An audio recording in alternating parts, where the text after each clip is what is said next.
a real man would never hit a woman. A man who doesn't spend time with his family can never be a real man. A real man takes responsibility for his actions. A real man pays his debts. A real man loves Jesus. And like that part, I was like, He threw that in there. yeah, I don't agree with it. It just seems like facts. Like men are stronger than women physically overall, or right. that's the one of the reasons men have dominated certain societies because of our physical abilities. And like, it's crazy that he is because he said the liberal left, and this is his words, not mine. The liberal left took the gay culture and turned gays into females. And I'm of myself, you better pray for help. Welcome to my evolution. All right, welcome to the dumbest guy in the room. I'm your host, Bill McDale. I'm here with Mike and Eddie again for another book review. It's been a while, boys. We had the all the holidays kind of messed us up. So we're kind of a little off track. So, we're trying to squeeze this in and get on to the next book. This book Eddie picked, it is The Way of Men, Jack Donovan. Ed, why and how did you find the book? Because you weren't really reading before. So how'd you find it? And then why did you end up picking this book? So I just started like looking into like different types of books. So I kind of like, I didn't want to do, I want to say a conspiracy theory book. A Mike book. Well, like the last book, like I just wanted to go like a different route. You know what I mean? I didn't want to do like the same style of books each time. You know what I mean? Mm-hmm. So I was just Googling, searching, and I seen this book, and it like looked interesting. So I read the little info like about the book, and then I started looking into like the author and stuff, and it sounded interesting. The little snippet that they give you to read about like the book, and then this guy's background was interesting, and so I was like, oh, let's check this book out. So that's kind of like how I picked this. So you actually found this thing by yourself, like just like Yeah. looking it up and Googling? Yeah. I thought that maybe somebody like referred it to you, or no, I just looked it up because I wouldn't think that you would pick this book considering the guy's background. Yeah. You know what I mean? Like this dude, he's like a white supremacist, basically. Pretty damn close. Yeah. He was part of. He started a group, I believe, in Virginia, if I'm not mistaken. Yeah. So he was born and raised in Pennsylvania, and then his backstory is like pretty wild. Like there was a period where like he was like a homosexual. He was a white supremacist. It was just like it was just interesting. And so I was like, let me see what this like. I want to see what like this dude's thought process was, like what he thinks. Like what he thinks a man is or should be.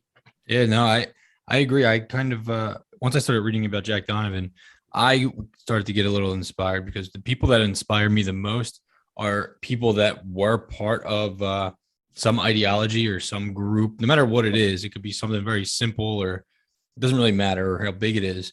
The bigger the group that you're attached to and the bigger you are within that group. Yeah. For somebody to break away from that, that's what's inspiring to me. Yeah.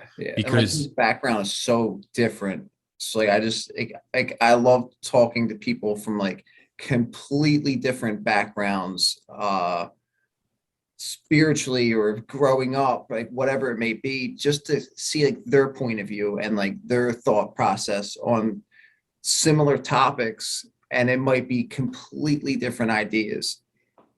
So I always like to see like that point of view, like somebody else's point of view that's completely different than what I am. Like, did you look into Jack Donovan at all?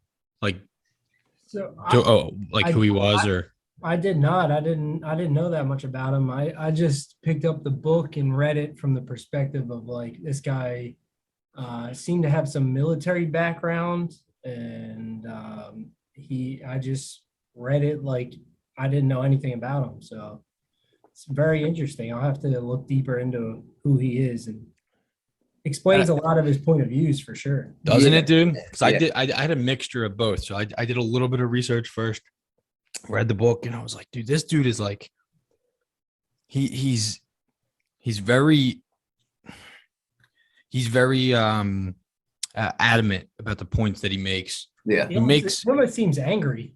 he's yeah. very angry, dude. He's definitely angry. I mean, I think he sounds angry, but I also think that this title of this book should be a brave. This one should say a brave way to. What was the last book we said? What he said? Brave opinion of the world, or whatever the hell it was. The last book that we just read. What was the title Oh, of it? A brave something. Because this takes guts, dude. You'll get destroyed for something. Like if people talk about this thing, you get destroyed nowadays for talking about masculinity in any way, shape, or form. what did he write in like 2012 or something? This was older, yeah. This is his first one. It is a series. Yeah, it's like a trilogy. Yeah, He has it. 2012. So like at that time, I guess, but that is when it kind of started. Men today we're definitely weaker as a whole. I think like if you watch movies and stuff like that, dude, like the main character, like if you go back in the day, you look at men in movies, they were always like some big, strong, like hero or villain type character. And now today you got like what's the kid's name from like Superbad, like the skinny dudes, like Oh very yeah, just like goofy, and you got like the sitcoms with dads that are just dumb, goofy drunks. So I do think men have been kind of, just because I don't know if it's because we're portrayed as that in different things, but like we've been stripped of having the ability to be like strong. Like I don't. I just society doesn't like that because I don't know. I guess it's hard to overcome strong men. I guess I don't know. But what did While I you? was reading the book, all I kept thinking is like this stuff should be like common sense. Nobody should be fighting about a lot. Like 80% of the points he's making, 30 years ago, nobody would have like questioned it. But now, I mean, a lot of this stuff, you can't even say it these days because you'll offend someone. yeah. And that's kind of why he's putting it out there. But like I'd be reading a chapter and be like, yeah, I agree with all this stuff, and I can't even believe some people don't agree with it. It just seems like facts. Like men are stronger than women physically overall, or Right. that's one of the reasons men have dominated certain societies because of our physical abilities. And like it's crazy that he even has to write that, but I mean, it kind of ties into with that. You have these transgender athletes now where men are transitioning to women and they're dominating, setting records in Oh, sport. they're destroying it. And it's like, is that really fair? Like, is it? I mean, Is it fair? Hell no. Is it bad for women? Yes.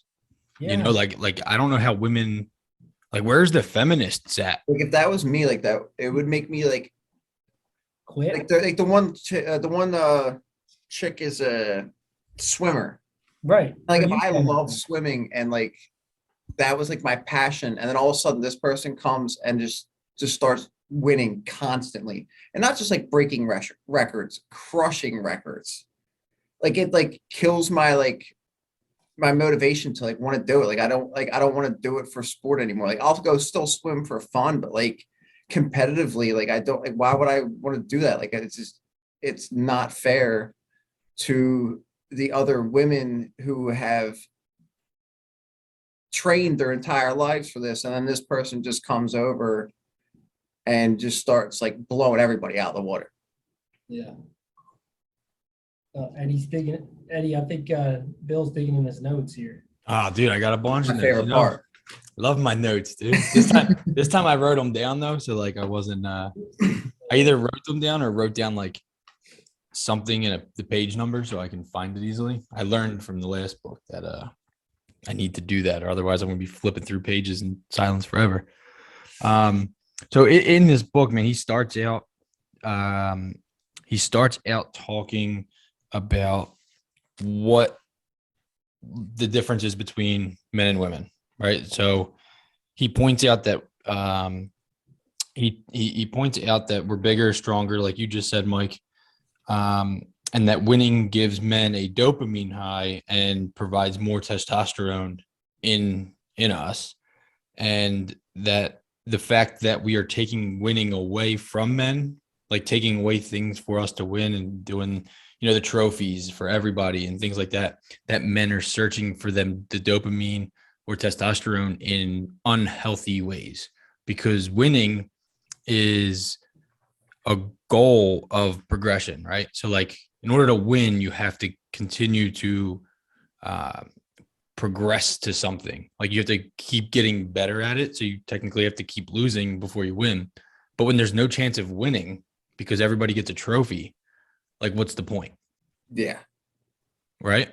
So then that's the kind of thing that caught my eye going back after reading the whole book and then going back to my notes, was like, now I get kind of where he was kind of playing with that, because, the things that he talks about, he gets into like masturbation, video games, and just unhealthy things that, men are doing today to achieve what they could be achieving by trying to progress in life. I mean, me personally, the whole trophy for participation, I think is bullshit. Uh-huh. You get a trophy when you win. You don't get one just because you're there. Right. Like you learn from it, you practice harder, you get better, and then that next season you get the trophy for winning.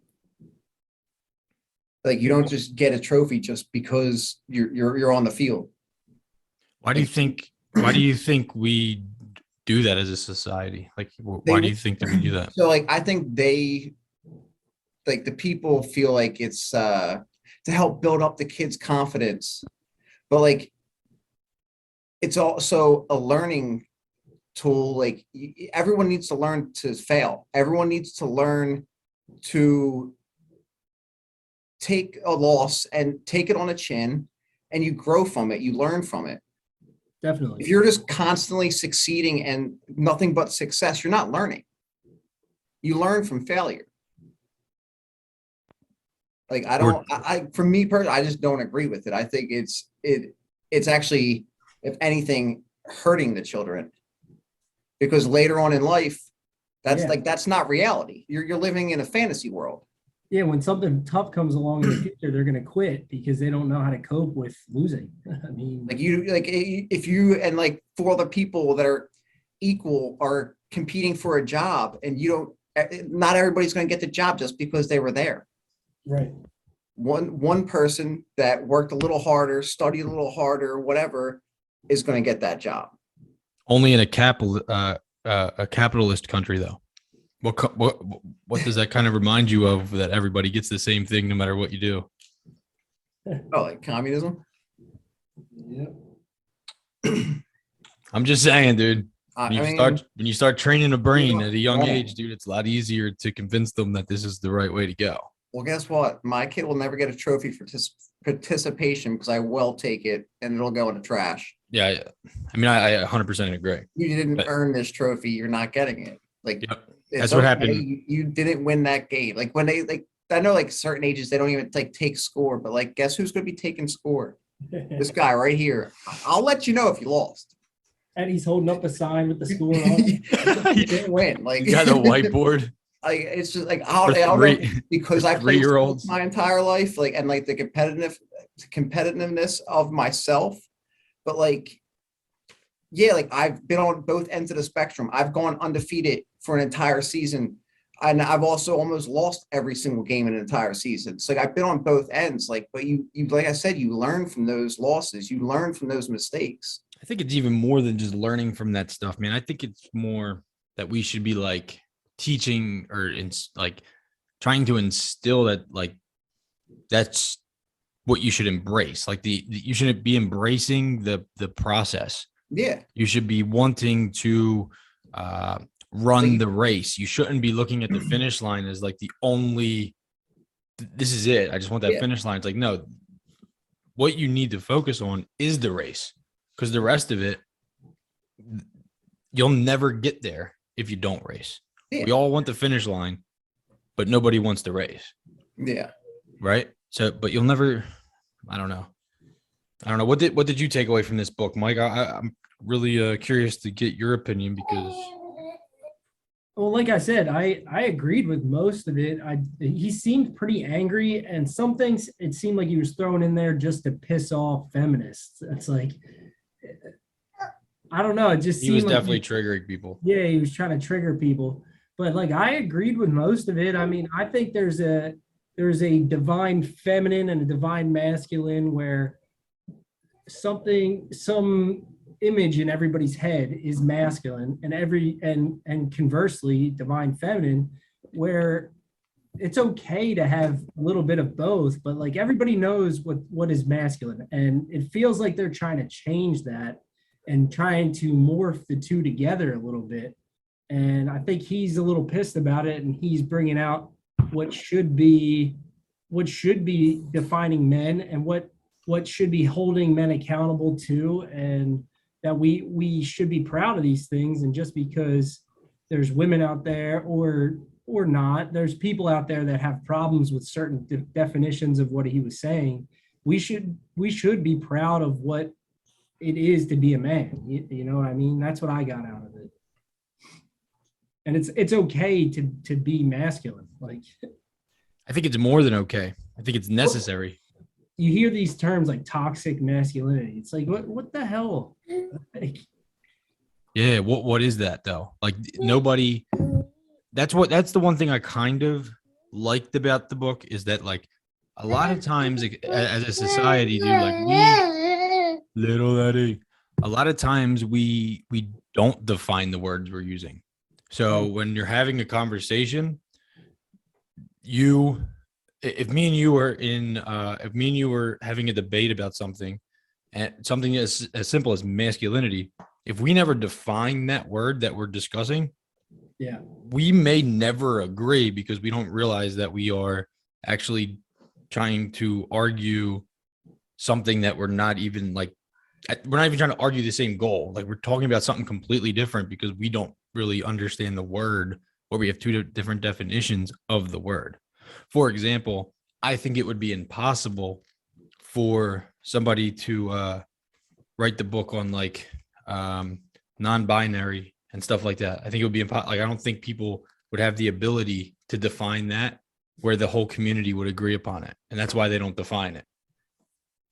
Because I don't think it's definable. Like I think it's to confuse people. And that's why it's all like what was the big thing that like Liam School kept saying, that the trans community doesn't have, or the LGBTQ community doesn't have to explain what it means. Our allies are going to do it for us. And it's like, your allies, how do they know what it is then if they're not even part of it? Like, how can they do it? Fluid and vague and undefined, because then you can put everything in one category and protect the most people in their mind. Correct. So like people within that group think their definition is the same definition of what everybody else is, but in reality, your definition is just defining your name, like Right. who you are. That's not how that person's defining whatever that thing is you want to be called. Like you found a place where everybody's confused, and you're like, whatever, I agree with everything, because you don't know, you're afraid to be yourself. And I think this book does go into some detail on defining what masculinity is. And I think that a lot of people today would find this thing very sensitive people won't be able to read this without throwing it away after the first couple of pages. Yeah. Because he says in the beginning, women believe that they can improve men by making masculinity about what women want from men. Right. Mm. That's a good Right. point. Yeah. That's definitely thought provoking. I never really thought about it like that. But when you look at the workforce, for example, with women getting included in the workforce with men definitely probably act different than we do if women were not in the workforce. Like I would like to I never went to an all men's high school or all boys high school. You guys didn't either, right? No. I'm sure it was completely different life in there, Yeah. Yeah, right? I'm sure. I wonder if it was more beneficial or not. I don't really know, but because I never been part of it, but it probably was. Like It has to be. There's no way. There's no way it's not. Like it has to be completely different. I mean, like you still have like goofing off and stuff like that, but like you don't have those people like trying to impress girls and like you know what I mean. Like it's definitely different. that's what I mean. So like, but men are naturally competitive. So like at that point, like if when you're going to school with women or girls, it was like that you were competing, you were showing off for the girls, but when it's all men, you're trying to be the strongest man, right? Like it's the only Yeah. thing you have to compete. You're And trying to set up a hierarchy and figure out where you are in that hierarchy for Right. sure. and you focus more on it. Like you would do it in our school, but at the same time, it probably is just to a way higher extent in an all boys school. And when I think about it, dude, like I'm trying to like picture, like if I think about like Judge and like the Judge kids, there were some pretty fucking tough dudes that came out of Judge and shit. Yeah. Yeah. And Roman was too, right? Yeah. Roman. I think so. Right. I mean, that could have something to do with that because you really do. You have to be, it's the only thing you have to compete with. It's just to be the biggest dude, the strongest man, the baddest dude in the school. You don't have the option to be like, I'm going to be the guy that impresses the chicks. Right. It's like not an option. It isn't. You guys take, To his point in the book, he said something along the lines of as society evolves and men have to be stereotypical men less and less because nobody's hunting for food unless it's like for fun and recreation. I mean, you really don't need these manly archetypes anymore to survive. So then where does masculinity get left? Because it's not for survival anymore. I mean, does it just go to like entertainment where the archetype male is now football players and sports players because you don't necessarily need it in politics or business or anything like that. I mean, to an extent, business, yeah, you can have manly men trying to dominate others, but like, is that the biggest reason that we're losing what masculinity is? And I think that's what his point was. No, yeah, I mean I agree. Like if you think about it, like you said, like now it's like you think of like sports and stuff like that. You don't really think about anything else. Like you said, like politics, like it's a woman could do it just as good as a man. Sometimes they might be more ruthless. Yeah. I mean, you get the right female, like she could be more Hillary cool hearted. I think the tide is changing. I think that more people are starting to see what's going on, and that's why and men, people that like want to be men, haven't had to be men, and now with all this shit going on, our first reaction, our immediate like reaction to what's going on is way more emotional. Like you hear, like you just hear the emotions coming out of men. But like back in the day, dude, it wouldn't have been none of that. It'd just been like, it would have just been a fight. I feel like it just immediately would have been right to, getting right to war.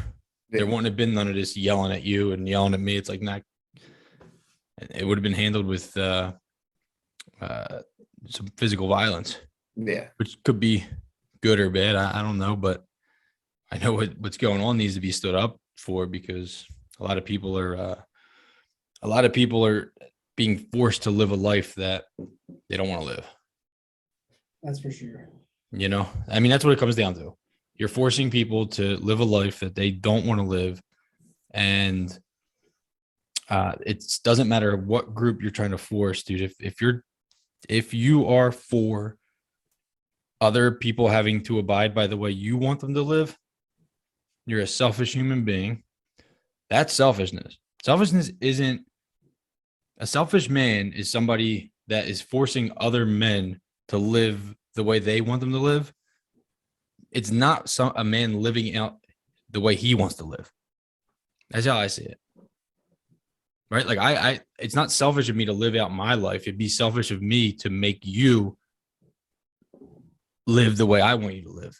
And I thought about this, Ed, after we talked, because it was like, what was I doing different when I was drinking and when I feel like I was a selfish human being? And it was because I was being selfish because I was manipulating people to do things that I wanted them to do. Right. It wasn't because I was doing what I wanted to do. It was like, I need this, so I'm going to manipulate this person to do all these things so that I can get that. Yeah. That's different. Today I don't want people to live any way. I don't think they should have to. That's what our country used to be about. Everybody's do what you want to do as long as it's legal. I mean, that's what the country was built on. And now it's like everybody wants to force people into little boxes of don't hurt anyone's feelings and live how this society wants you to live. It's like, right. It makes me want to run away and live in the woods by myself, to be honest. Yeah. It's not forcing me to do shit. That's right. That's true. And another thing that he says here that I like, he says, as you stand back to back, fending off incoming oblivion, what do you need from men in your group? As you close the circle tighter and around the dangerous game that could feed you for a week, what kind of men do you want in your flank? Do you want weak men, or do you want a man to have your flank? Some goddamn warriors. Right? And I think anybody would say that. Sure. Right? I think anybody would say that. I think any person that is against toxic masculinity would say if they are being attacked by somebody superior to them, they would want the strongest person to help them. For sure. And right? That's the kind of stuff where I was like, it seems like common sense, but he's simplifying the way the world is thinking right now and making it so like this is masculinity, and the way you're thinking, I don't know how to explain what I'm trying to say, but he's simplifying the world, and it's putting into it puts masculinity into what it really essentially is. Yes. And that's what he's doing. So I mean, if the world ever hits the fan and global warming or whatever, like really starts to screw with the world, it'll be interesting to see where men's masculinity is. Like, are they going to be able to hunt and fish and survive and like feed their families, or like it's going to be interesting to see like what happens. Because a lot of people they don't hunt, they don't fish, they go to the grocery store. You know what I mean? Like, it'll be interesting to see what happens. Like, especially like if like the agricultural, like in like that last book, like he was saying like how much needs to change to be able to feed all these people. Mm-hmm. Yeah, dude, I think that we take for granted the grocery store. Oh yeah. Like we just know that it's there. It's like, oh, well, I could just go get that. Yeah. And it's like, well, people would die if the grocery store just was gone. Like, yeah, I would struggle right now, dude, because I've never hunted, but like I do feel like I adapt pretty fucking well. Like I would figure it out. Yeah.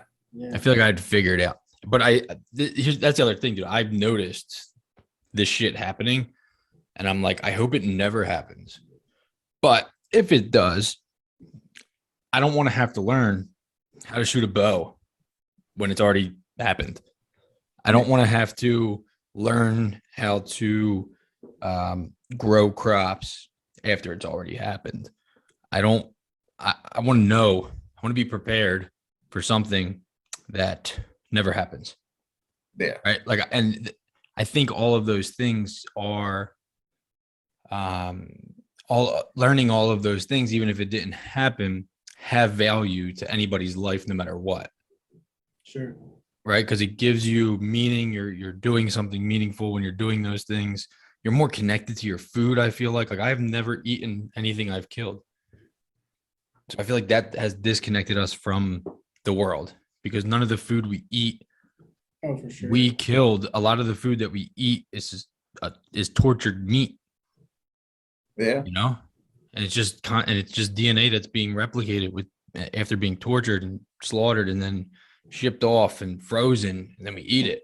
It's like that meat's probably not that good for us. It's definitely not. I agree. Yeah. You know what I mean? It's probably not all that good for us. I was reading some because when I was talking, I just had Pat Bryan on, Mike, and we were talking about like fitness and stuff. So I was doing a lot of research into like health and stuff like that, and I found this statistic that there's fucking our air and water is 75% Roundup. Oh, Roundup, dude, the weed killer. I know what it is. Yeah. I just It's got- actually heard it was Glyphosate. What is it? was Say that again. Glyphosate. Yeah, the antibiotic, right? That's Well, in antibiotics. No, it's poison. It's called glyphosate. They spray it on crops to kill weeds, and then Yeah, but that's the stuff that's in antibiotics too. That they give you in antibiotics to go and kill the virus, and then they used it on plants because they seen that it was working. there was I just like the other I day, think that's the name. in I the don't car, think- there was a commercial about Roundup that like yeah, the chemicals in it, like people that use it that do like landscaping and stuff, they use it a lot. It was causing cancer. right, and it's still on the shelves. Yeah. Yeah. It doesn't matter that it's in our shelves, dude. It's in our air now. Oh yeah, 75% of the water and air that we're fucking taking in is fucking Roundup. That is insane numbers, you can send dude. us that article. It's a video. It's on I think you watched I think you're subscribed to it. The one that they draw pictures Oh yeah, that's it. after school. Yeah. It's on that channel. I'll send it to you after this. I'll actually attach it to this episode too. But it's like it's actually a doctor or a bioengineer that is talking about it. He used to create like chemotherapy medicine, and he's like, hold on, why is the medicine that we're using in chemo, why are we finding this in the roots of plants now? Like, what is going on? And that's how he broke off and started to do all this other research.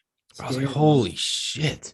That's So like, yeah. But then he's like, to give everybody hope, if we stop now, we can get rid of this in 50 years. so, Yeah. Okay. We're going to stop that. I doubt it, but let's get back to this book here. Another comment that he made that I liked is he said the problem with outlawing violence is it takes violence. Yeah. you mean police and stuff? Right. So like to outlaw violence, you need violence. So like anybody that's saying we need to get rid of this and get rid of this, it's like, it's funny. It's not funny, but it's ironic that like when they're like defund the police because they're doing this, and then we burn something down, or somebody does this and we kill him. And it's like, just because you don't like that one group, the other group's doing the same exact thing. Yeah, it's all about Both people it's all perspective. It's like, which side are you on? Are you Are you the victim or the villain? Right. And I think the key to becoming a dangerous man is to realize that we're both, and then to control the villain. So it only comes out when necessary. Most people don't want to accept the fact that they have that in them. No. So they project it onto something else Yeah. all the time. Like people think they're good people. It's Right. like that ties into the one chapter on being a good man. He says, thinking men ask why. It's not always enough to win. Men want to believe that they are right and that their enemies are wrong. To separate us from them, men find moral fault in their enemies and create codes of conduct to distinguish themselves as good men. Yeah, it's a good one. I like that. Yeah. I do. And it's like, because he talks about it a lot. He's like, what is the difference between like being a good man or being good at being a man? Yeah. Right. And he's like, they're different. There's different. A lot of people strive to be a good man. Some strive this. And what I like about it is he does kind of talk about balance, like balancing the two of those. Yeah. And that's where I kind of get, dude. I'm like, I think you need balance. I think everything comes down to balance. Right. And yeah. And that's why when I was talking to you about, that's why I like to take like negative words or negative things that we place on even just all positive too. If we're placing all negatives, all negative like adjectives to something, then I'm like, all right, where's the positive at? It has to be like, there's something that we can flip this to be positive. And same thing goes, if this is all positive, there has to be a negative to it. What is it? Because there's things that we use in our world that's all like, it's all negative or all positive, right? Like, I just don't think that's true. I don't think anything is just positive or just negative. Yeah, there's duality to everything. There's poles, and everything has its positive and negative. That's our reality. So some people like to only see good or see bad, but there's always a different side of everything. Yeah. Yeah. And I think a lot of those people are the ones that are looking in for the good and then out for the bad. Like they haven't found both inside of themselves yet. They haven't, or they don't want to acknowledge that they are a bad person just as much as they are a good person. I don't know where I got this quote from, but it's you can only be as good as you are bad. Like your potential to be good is only weighed by your potential to be bad. So like the worse you are, or the more you acknowledge on both of them, the better you can be good. So like as soon as you can acknowledge the fact that you're like, you could possibly be just as evil as Hitler, then you can start to see the good in you. Like you can't really see the good in you until you can acknowledge that. I think that's a part of being a good man, is recognizing that and then choosing good. Yeah. Choosing the right thing, or the right thing, and recognizing your potentials and doing your best to do what's right in your own interpretation of what's right. So I think that's essentially what I would define as a good man. I would agree too. And I think it goes hand in hand with freedom. Sure. I think that's what brings freedom. I think what brings freedom is when you learn, when you start to be self-aware like that, and you're able to not choose which one's better for you, but choose which consequence you would rather face Right. with your choice, and not which benefit I want. It's like both of them are going to have consequences. So which suffering do I want? And when you get to pick your own suffering, that means you're making your choice based off of like the consequence, the negative consequences, rather than the instant gratification. And I don't think I felt free until I started to kind of weigh those things. I mean, I definitely agree with you. when you finally take the time to like look at yourself and really like analyze like the internal you, um and figure some shit out, it's you're never really free as like a person, not just a man, like as a person. That's what I mean. um because like once you have that like freedom, it's indescribable. It's like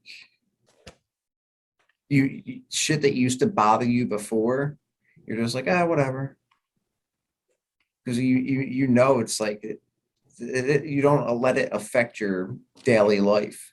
Sure. Like, there's so much more to the bigger picture. Like people are so stuck on like looking through like a peephole of their reality, and it's so like so much fantasy that like it's not reality. None of it's real. It's like none of like the little shit that people get upset about. It doesn't matter. Like none of that shit matters at all. Right. So much more going on in the world, or like in around you, like not even just like in like the world, like literally around you, like in your home, in your neighborhood, that like they're just oblivious to. Nobody's paying attention. They're just going through the motions and like this fantasy world of what this person said to do.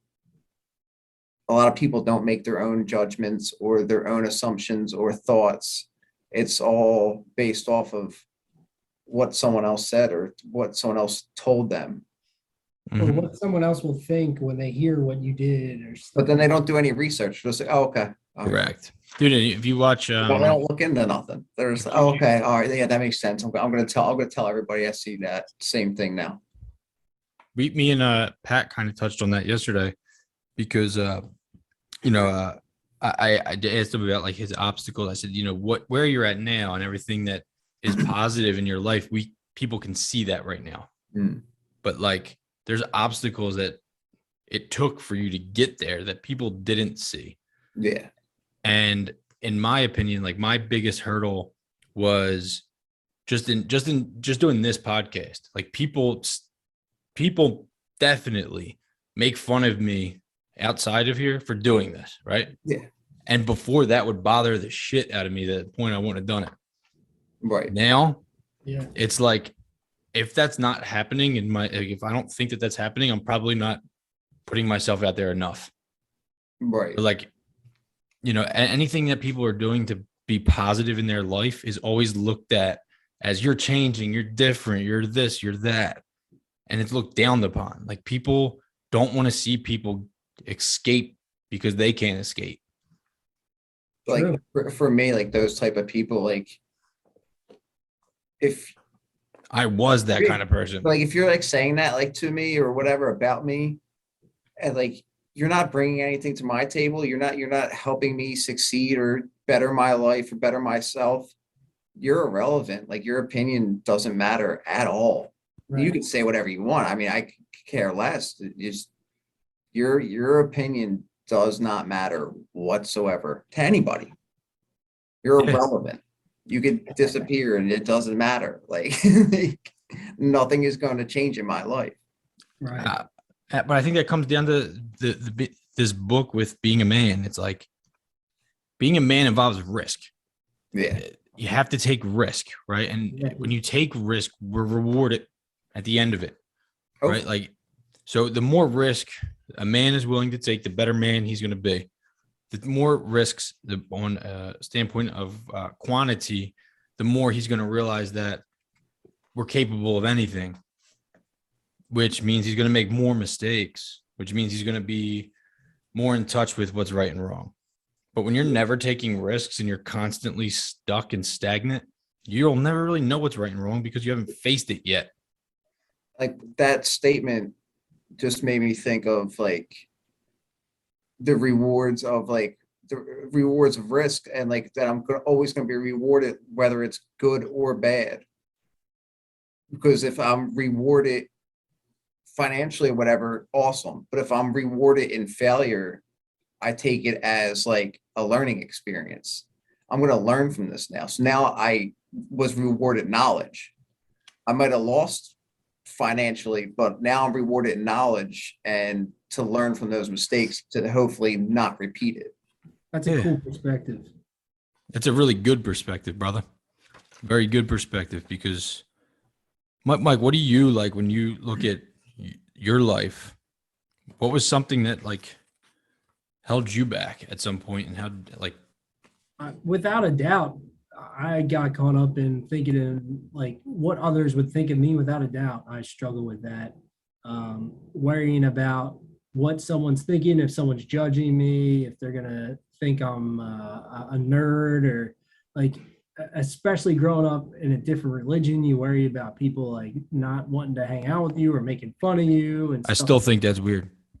Yeah, see, but I'm just I kidding, mean, dude. I never thought it was weird. Like I just like always like I always like we played hockey together, me, you, and your brother. Like I just never it never even crossed my mind. Like I just like took you as you, and like same with your brother. Like your religion, your background, like never mattered to me. yeah, and that's the way it really should be. But as a kid, you don't know what other people are thinking. You Right. don't like you want to be accepted. It's just natural. Yeah. And as a man, like I don't really, I really don't have that many friends anymore. Right. Because like you only got so much time in your life, and you got to prioritize the friends that mean something to you and your family. So Yeah. kind Yeah. of helped me move past all those fears and stuff. Right. He talks about that though too. He talks about like he says researchers believe the human brain can only process enough information to maintain meaningful relationships with 150 or so people at any given time.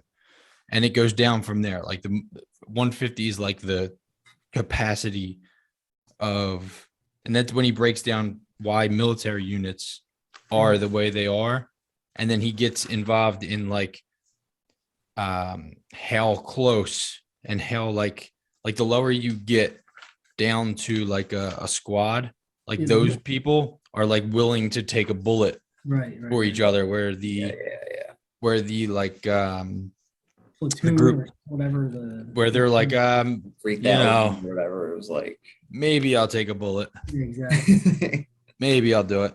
But when you're talking, 10 people, yeah. it's like these, if I'm with one of these guys, like one of us will take, like we know that we're all going to stick up for each other, and Yeah. and I'm confident that if that you will take a bullet just as much as I'll take a bullet for you, right? Yeah. And I believe in that.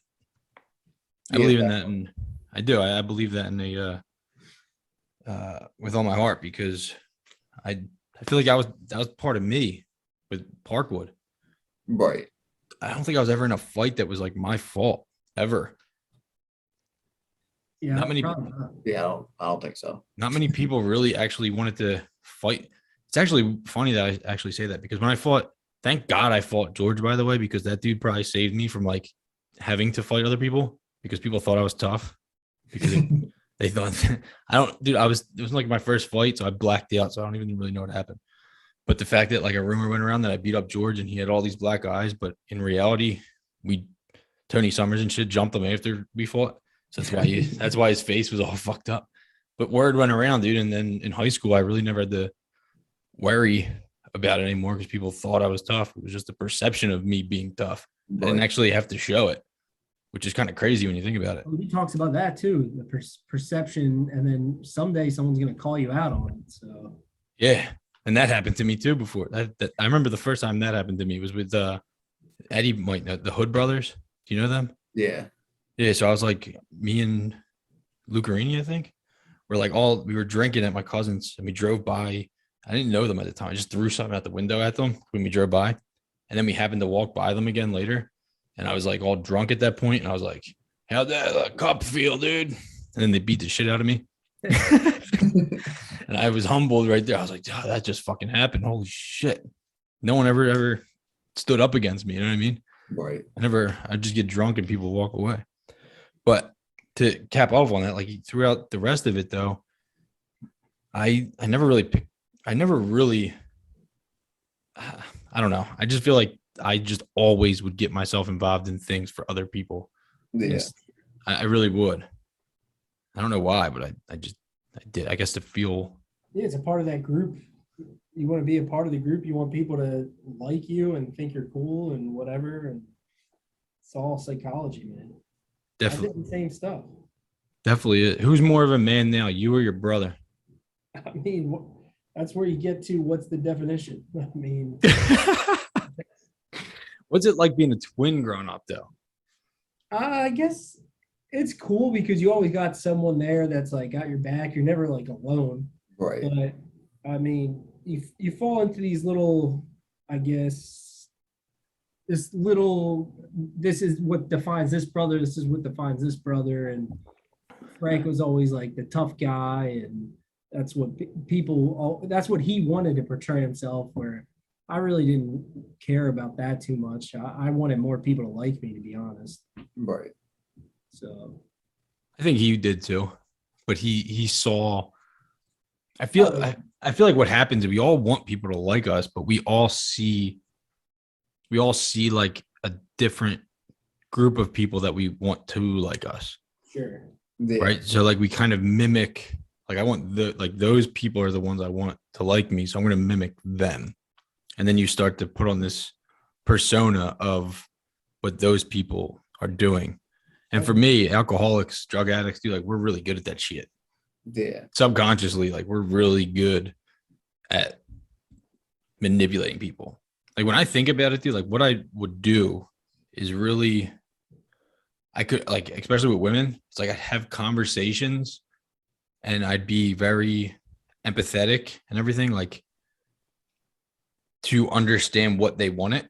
And I'd become that thing until they are already like fell in love with the thing I created. That's not really me. And then the real me comes out. And it's like, what the fuck did I get myself into? But then I was able to continue that persona after the fact, like when they get mad and shit. But I was like really good at putting on a persona, and it wasn't intentional. Like I wasn't consciously doing that. That's the scary part. You got so good and used to doing it that it just happened Right. without you like intentionally doing it. It just automatically happened. I don't think I ever intentionally knew that that's what I was doing. Right. And I think that's why it hurts so bad when you realize what you did. Because Yeah. you really didn't, like I genuinely, and I you might think it's nuts because it's like the things I did were fucking terrible to people. But like I genuinely, in the moment, whatever I was doing, I genuinely thought I had good intentions. Yeah. Right. Like, especially when it came to like cheating, it was like my intention at the time with the other person, the other girl that I'd be with was like, I don't want to hurt her feelings. Because if I say no to her, I'm going to hurt her. So like that's where my mind could fuck with me and tell me I was doing the right thing. Yeah. It's like people pleasing. Like you want to make everybody happy. Yeah, and you can't. Yeah. And that's what we're doing right now as a society. It's like, let's make everybody happy. Yeah. You fucking can't, because you have to be, everybody's going to have to be fake 24/7. Yeah. And then you get this, people just acting out in crazy ways, making everything us versus them. That's the one thing I was like, I get, and I don't like to agree with, is the us versus them mentality that he talks about. That's like the whole thing with the social media. Like you can portray anything. So Yeah. like, oh, like my life's so good. And meanwhile, behind the scenes, like abusive spouse, drug addict, like Did you guys see the 10-year challenge thing that's going on Facebook? Do you have Facebook? No, I do not. So the 10-year, I deleted my Facebook. So Yeah, I don't have any social media. you know what the 10-year challenge is? I'm guessing it's a bunch of pictures from 10 years. Yeah. Last 10 years. Yeah. So like everybody's posting like pictures from 10 years ago, and then the one, this year. So they pick like the best picture of now, like you know what I mean? Like everybody. Did you do it? People look like Did you that. submit the one with no eyebrows? I did one. I did watch. The one with no eyebrows? Yeah, I said I'm breaking the rules. I'm doing a 13-year challenge. I must say, Kristen, you're the luckiest woman in the world. And this was the picture I put up of me 13 years ago, and I it love says not allowed within 100 yards of a playground. And then I said, and this is my one nail. Like, Nice. but for me, dude, I'm like, I just like to humiliate myself anymore. I'm like, I just try to belittle myself to just make fun of life anymore, dude. Like, I don't want to be serious. I try not to be posting like serious political bullshit anymore. Yeah. And my algorithm's changing, bro. I'm starting Oh, to see yeah? more positive. Yeah. I'm starting to see more positive people on there. I'm starting to see more, just more people that are posting about motivation and stuff like that, which is awesome. It's all you got to do. It's literally all you got to do. If you want to stop being so negative, stop posting and interacting with negative shit. Stop interacting and just stop it. Stop interacting with stuff. And it changes your fucking algorithm. It's Makes sense. dude, Facebook got it down to a T. Like, I think the way I look at Facebook is how I look at life with my thoughts. It's like, if I focus on these things, these are the things I'm going to get around me. These are the things that are going to be around me. Right. But if I focus on this, these are going to be the things I'm going to start to see and start coming into my life. Facebook's insane. However, they did that with a computer, but That's why I think like a lot of stuff has taken that same algorithm and like tweaked it in certain ways for their app or whatever. Like Pandora, they do it all the time. Like I'll listen to like one Spanish song and then all of a sudden I'm getting like Spanish commercials. You're like, or like when I was going to Bucks you County. listen to Spanish music for, dude. You can't understand what they're saying. When I got I listen to Greek music too, and I don't understand what they're saying either. When I went to Bucks County Community College, all of a sudden I'm getting commercials for them. But like when I was going to CCP, I was getting commercials for them. Like it's like crazy, like how they know, like they track you somehow, and like they know where you're at, what school you're going to, and like those are like the commercials that I'm getting. Like it's just crazy. I don't understand how people don't see it though. Like, people don't notice that stuff is like literally, they don't care to notice. Like it's just it is so much Like, oh my God, a easier. commercial for my school. Isn't it so much easier? So much easier. So yeah. much easier, dude, to do nothing. Yeah. So much easier. And then all the I just think everybody suffers, and I say that all the time, but I've thought about it a lot more and more recently of like, I think the problem when we say everybody suffers is that we all look at our suffering as the bad suffering. But like, there's so many levels to it. It's like, if I lay on the couch all day and I'm eating like shit and I'm just watching TV, I'm suffering up here Yeah. constantly, like with my thoughts. If I get up and I'm like working out when I don't feel like it, or if I'm reading when I don't feel like it and doing things that I'm like when I don't feel like it, you're suffering more of a physical, in a physical, emotional way. Right. When you're doing nothing and you can't get nowhere, you're really struggling here. And there's really, in my opinion, not much of a difference. You just get to pick which one. All you gotta do is get up. All you gotta do is get up. All you gotta do is do it. Right? Sure. Just gotta do it. You just gotta do it. Mike, give me another thing from the book, dude, because it looks to me like you're the Eddie in this episode, brother. I mean, I'm taking a step back because it's Eddie's book. I felt bad because I rewatched some of the other episodes and I kind of dominate. So Nah, I see, but I also think I do that, and you're making me feel like I have to do it this time. So that's why I'm telling you to talk. I have a hard time with this book because I agree with like everything he's saying. I mean, There was a lot. Like the one thing I didn't agree with, Yeah, what didn't you agree with? like being a good man, and then he was talking about a real man would never hit a woman. A man who doesn't spend time with his family can never be a real man. A real man takes responsibility for his actions. A real man pays his debts. A real man loves Jesus. And like that part, I was like, He threw that in there. yeah. So that's why I was like, I mean, I agree with everything besides like loving Jesus has nothing to do with anything. Like, I don't know why he put that in there. It doesn't matter if you're religious or whatever, what religion you are, like that, it shouldn't matter. Man, that slipped by me. I didn't catch that. That's why I was like, that seems like a bit of a stretch, but okay. Like you like used to be like atheist.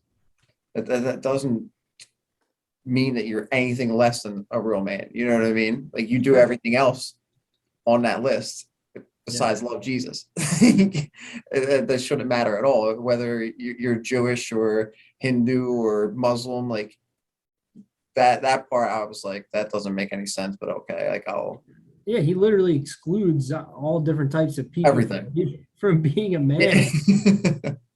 You also have to take what you have to think about is he does talk a lot about the way of the gang, Oh right? yeah, Like the way of the gang. So what that means is that he is for those types of groups, like religious groups, and he believes in the benefits of that. So in a way, he's just portraying the fact that he stands with them, or he stands with us, and not them. Yeah. Like he was. I would like to hear his opinion on religion, like hear it out, because the way I hear Jesus isn't the same way as most people hear when people say Jesus. And I won't get into that right now, but like when I hear the word Jesus, I think something completely different than like the guy that walked the earth, and that's the guy that I like follow around. Right. I hear it metaphorically, or like an allegory for self. That's how I hear the word Jesus. But most people don't hear it that the same way. So I get where you're like for me, that statement would mean, in my perspective, when I would hear a statement like that, I'm a real man believes in himself. Like that's how I hear it, because everything that I've kind of learned about religion that got me into it is the fact that like we all follow this one person, and this one person lived a life that we should follow. And in that, when you look at philosophy, philosophers talk about how Jesus was the only Christian. Everybody else after that is not a Christian. It's something that was created for a group. But well, Christianity was created after Jesus was technically a Jew. Correct. No, but he broke away from the Jews and was living a different lifestyle outside of what that group ideology was at the time, and created something, another type of religion after he died. Like people took what he was doing and everything that he was teaching, and created something that turned evil, when in reality, what Jesus was trying to do was tell people to be themselves. Like, even if who was you would know this stuff better than me, you're way bigger, but who's the dude that betrayed him? Judas. Was it Judas? Yeah. So when Judas betrayed him, what did Jesus say to him? Because he knew he betrayed him, and Jesus said it's okay. He kissed him on his cheek. He said it's okay. Because he knew. So like, I remember he kissed him on his cheek. They were at like a garden when the Romans came to like take him away. And like he knew that like it was him. And then like there like the other, I forget what the other guy's name was. I forget, but like I know he was like so upset that like it happened. Like he went like hung himself. Judas hung himself. He hung himself, but there was another guy too. Oh, I can't remember his name. I'm not gonna look it up now, but like he knew, like he knew what he did, and Well, he had to live with it, and he's the one that had to deal with it. All I'm saying is that, like, the way that I see religion, I think religion has its benefits. I just think the issue with religion is when people start to look at religion as a superior to other religions, and it's like religion's meant to give you purpose and hope and faith that there's something bigger and better out there than this, right? Like, that's the point of it. So when I'm reading about religions, I'm like, I'm trying to understand how I could use it to benefit my life, not how I can use it to tell people what's right and wrong. right. Right. So I'm sure this guy does not see it the same way based on like all of his background and stuff, but I don't want to make that assumption because I don't know. I really don't know how far into religion this dude was. Right. I'm actually the other book, the Christian book club that I'm in, that I'm the only non-religious person in. They tell me that this isn't a because the last time we were talking, I was like, I'm not Christian, and I find it weird that you guys believe a lot of the concepts that I believe in, and I'm more into like philosophy and like art and like that kind of stuff. So this was the next book they picked. Tell me if it's directed at me. Don't have enough faith to be an atheist. Is that what it says? Yeah. Yeah. I was like, this shit is directed to me 100%. That's an interesting one. Yeah, but it's written by somebody. The reason I kind of intrigued by those, the people that wrote it were atheists that converted. So that's always pretty cool. Like I said, I like people that can jump from to escape, but when you're escaping one for another, it also might not be all that beneficial. But Now, transitioning on, do you have a book for us to read next? I do. So we're gonna read the one that with the so he actually just messaged me again today. Roderick. Let me pull his name up. Yeah, pull up his info. Yeah, I'm gonna pull up this dude. So he's a he is an author, like a full-time author. Because when I asked him what days are good for him, he's like any day I'm an author. Yeah. I was like, so I'm pretty interested in like see what that lifestyle is like. First off, like what's it like to be an author? Like all you do is just sit there and Right. write. Like, So he's Gotta gonna be- be on a podcast with us. he's coming on, dude. He's gonna come on for it. Did you guys get the audio book? He sent us all a free book for audiobooks. What? I didn't get that. I didn't get it. Yeah, he's did, dude. No, I didn't. How Yeah, could I have gotten that? And I if it sent went- you. I if it sent went- you. If it went to my junk mail, I deleted it. No. I sent it in the group. I sent it to you in the group message. Oh, what did you send it today? No, a while ago. Oh shit. I'll go back. And it's an audio book, so I can listen to it. He sent us a free audio book, Awesome. and he sent us, which was actually pretty cool because I never seen it like that before. Here it is. While we're stolen, that whole Judas thing made me think of how far back, like the things people would do for money, like you know what I mean, or like how much money ruled even back then. Yeah. Well, that's why you have to find. 30 pieces of silver, and I'm gonna out my best friend. You know what I mean? Like it's it's just crazy. It is. Well, that's why you have to find what you value, man. That's important. The problem is you're going to make mistakes like that. You're going to do things like that first. But are you just going Like, to? even, like if I think like this dude's gonna change the world, but I'm gonna wound up outing him anyway for a little bit of freaking change. You know what I mean? It's Yeah, it's a good perspective there too, because I mean, if he actually took a second to meditate on what he was doing, he probably never would have did it. Yeah.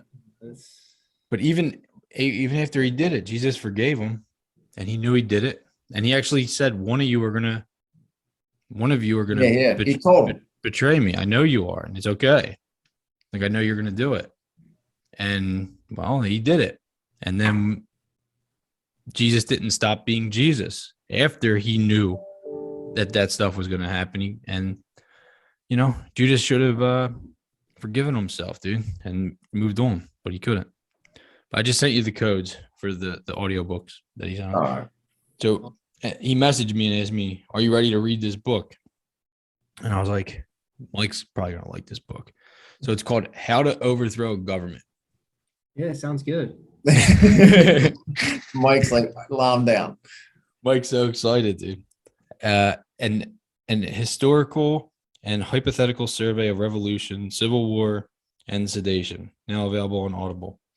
So he sent me the codes, and I was like, "Yeah, there's 3 of us, dude. Can I How, get 2 more?"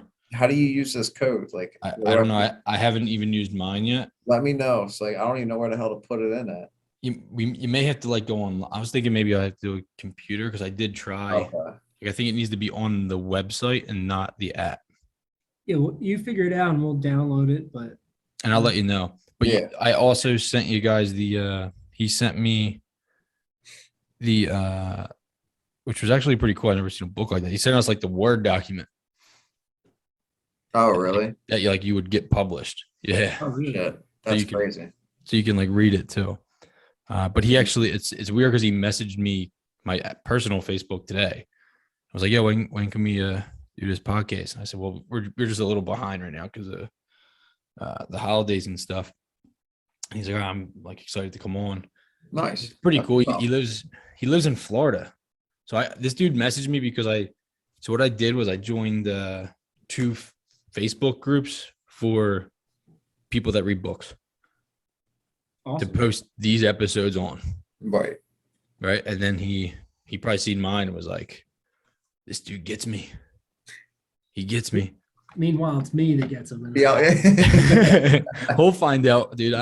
I kind of figured that. I was like, this episode is going to be a lot of Mike, but I don't know what the book. I really don't know what the book, how it's going to be or any of that. So I'm pretty excited. No, yeah, that's pretty cool. I'm really excited to talk to a published author though. Like, Yeah. Yeah. no matter what the content is, I'm excited to like read the book and then be able to be like, "Dude, like, what did you mean by this and that? And how did you, come up with, like, why'd you come up with this stuff?" Yeah. We'll get to hear his actual thoughts behind some. Right. of It's the not statements and it's not stuff, just yeah. us making assumptions of what this stuff means. We can actually figure out how he got to things that he's coming up with. With that being said, I'm going to end the podcast now, but I want to talk to you guys just quickly about that episode. Yeah. Is there anything else to say about this book? No. Nah. I do recommend reading it, especially if you're like somebody that doesn't read a lot or is just trying to get into reading, because it is a thought-provoking, easy read. Like, I read. I enjoyed it. I mean, I like the whole history thing of it too, like how like you talked about like Rome and Gilgamesh and like stuff like that. So like that's always been one of my favorite subjects is history, and like so I enjoyed that part. Sure. Yeah, I do. I recommend. I would recommend this book to somebody. I don't think it's not the best book I ever read. It's very simple. Like Mike said, that's why it's kind of hard to talk about. I think just because the fact of like it's kind of when somebody says the word common sense, this comes to mind. You would right? think, Like, but it's common sense is running very thin nowadays. well, because common sense is my sense. Everybody's looking at true. common sense as my sense. Like it's common because it's what I believe in. It's like, no, that's not the truth. Like, common sense is the fact that like men and women need to have sex to have kids, or we have no people. Yeah. That's Yeah. common sense, because if men and women don't have sex, well, we don't exist. Yeah. So like, you should probably love straight people because, well, straight people made you. True or false? This dude's gay, by the way. This dude's gay, and he's against gay Well, rights. I don't know. From He's what I was against reading, gay I don't know rights.